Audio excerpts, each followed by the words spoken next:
날마다 쓰는 나의 신앙일기 TV 데일리 큐티 나무향기입니다.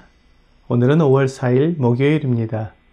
오늘 함께 묵상할 성경 본문은 창세기 22장 1절에서 14절입니다. 그 일 후에 하나님이 아브라함을 시험하시려고 그를 부르시되 아브라함아 하시니 그가 이르되 내가 여기 있나이다. 여호와께서 이르시되 내 아들 내 사랑하는 독자 이삭을 데리고 모리아 땅으로 가서 내가 내게 일러준 한 산 거기서 그를 번제로 드리라. 아브라함이 아침에 일찍 일어나 나귀의 안장을 지우고 두 종과 그의 아들 이삭을 데리고 번제에 쓸 나무를 쪼개어 가지고 떠나 하나님이 자기에게 일러주신 곳으로 가더니 제3일에 아브라함이 눈을 들어 그곳을 멀리 바라본지라. 이에 아브라함이 종들에게 이르되 너희는 나귀와 함께 여기서 기다리라. 내가 아이와 함께 저기 가서 예배하고 우리가 너희에게로 돌아오리라 하고 아브라함이 이에 번제나무를 가져다가 그의 아들 이삭에게 지우고 자기는 불과 칼을 손에 들고 두 사람이 동행하더니 이삭이 그 아버지 아브라함에게 말하여 이르되 내 아버지여 하니 그가 이르되 내 아들아 내가 여기 있노라. 이삭이 이르되 불과 나무는 있거니와 번제할 어린 양은 어디 있나이까? 아브라함이 이르되 내 아들아 번제할 어린 양은 하나님이 자기를 위하여 친히 준비하시리라 하고 두 사람이 함께 나아가서 하나님이 그에게 일러주신 곳에 이른지라.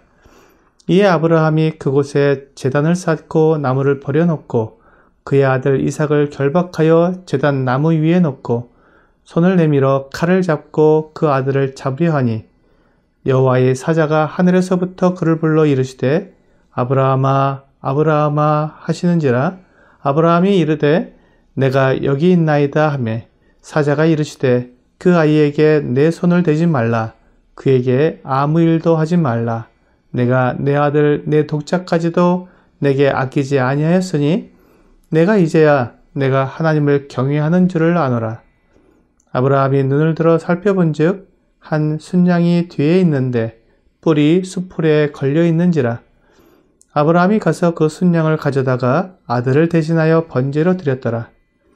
아브라함이 그 땅 이름을 여호와 이레라 하였으므로 오늘날까지 사람들이 이르기를 여호와의 산에서 준비되리라 하더라. 오늘 본문 말씀은 신구약 성경을 통해 많은 그리스도인들이 가장 사랑하는 내용 중에 하나일 것입니다. 그것은 본문의 내용을 통해 사람을 사랑하시는 하나님의 마음을 알 수 있으며 대속이라는 성경의 매우 중요한 교리적인 내용을 알 수 있기 때문입니다. 하나님께서 아브라함을 시험하셨습니다.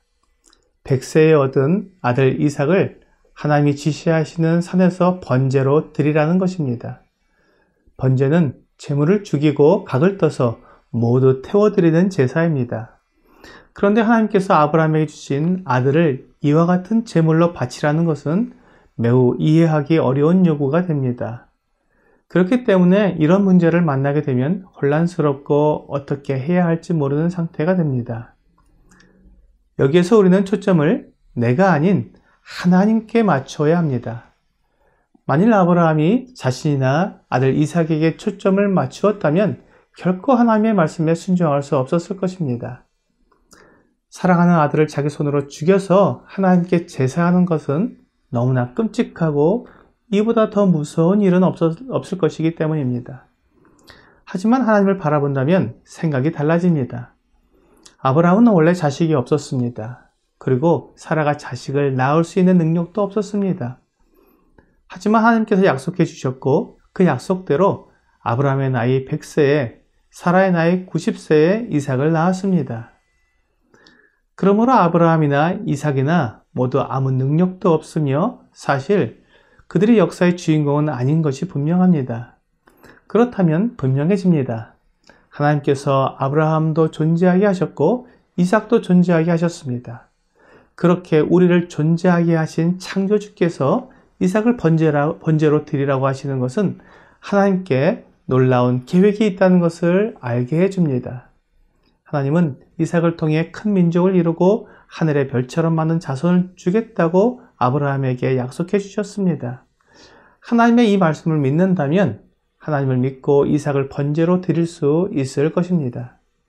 물론 우리가 이론적으로 그리고 말로는 얼마든지 이렇게 말할 수 있지만 실제로 이삭을 제물로 바치는 것은 전혀 다른 일일 것입니다. 그러므로 이것이 하나님께서 하나님을 사랑하는 사람들에게 하시는 가장 차원 높은 시험이 될 것입니다. 사실 하나님을 사랑하지 않고 하나님을 겨우 따라가는 사람에게는 이런 어려운 시험을 하시지 않습니다. 오히려 그에게는 위로와 격려 그리고 은혜를 베푸실 것입니다. 하지만 하나님을 사랑하고 하나님과 깊이 사귐을 가지려는 사람에게는 정말로 그가 하나님만을 사랑하는지 시험하시는 것입니다. 하나님은 욥을 그렇게 시험하셨습니다. 욥이 하나님의 자랑이었을 때 하나님은 욥을 시험하셔서 모든 재산과 자녀들을 가져가셨습니다. 그리고 그의 몸에 병이 나게 하셔서 괴로운 가운데 있게 하셨습니다. 이런 시험을 받게 된다면 욥의 아내의 말처럼 하나님을 저주하고 죽는 게 나을지도 모르겠습니다. 그러나 아브라함이나 욥은 결코 하나님을 원망하거나 시험으로 인해 죄를 짓지 않았습니다. 오히려 주신 이도 여호와시요 거두신 이도 여호와시오니 여호와의 이름이 찬송을 받으실지니이다 라고 믿음의 고백을 하는 것입니다. 아브라함도 같은 고백을 했습니다. 그는 말로 고백한 것이 아니라 직접 자기 아들 이삭을 모리아산으로 데리고 가서 그곳에서 단을 쌓고 나무를 버려놓은 후에 이삭을 묶고 칼을 들어 잡으려고 했습니다. 아들을 죽음에 내어주는 아버지의 마음을 아브라함은 잘 알았을 것입니다. 이 마음이 독생자 예수 그리스도를 이 세상에 보내신 하나님 아버지의 마음입니다. 하나님은 아브라함을 시험하신 후에 이삭을 대신할 순양을 보여주셨습니다.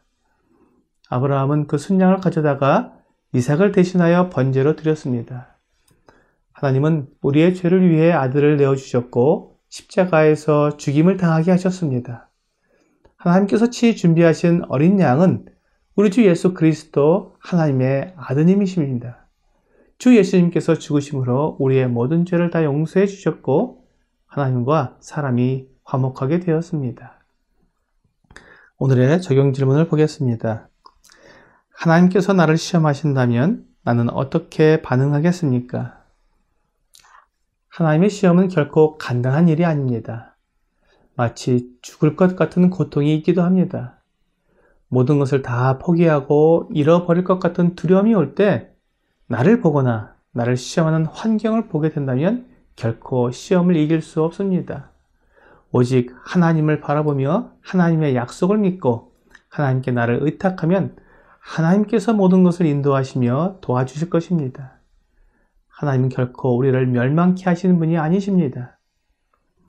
오늘 나에게 오는 모든 시험은 하나님과 더욱 친밀한 사귐을 갖게 하시려는 하나님의 마음임을 알고 하나님을 믿음으로 그 모든 시험을 이겨 하나님께 더 가까이 나아가는 여러분과 제가 되기를 주 예수님의 이름으로 기도합니다.